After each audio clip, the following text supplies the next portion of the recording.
दयाकर दाशरथे जगदेकधनुर्धर धीरमते रघुनायक राम रमेश विभो वरदो भवदेव दया जलधे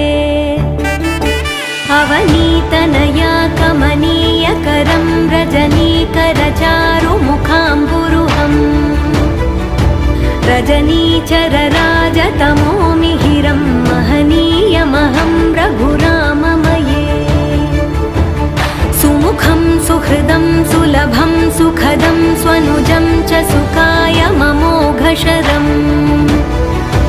अपहाय रघुद्वहमन्यमहं न कथञ्चन कञ्चन जातु भजे।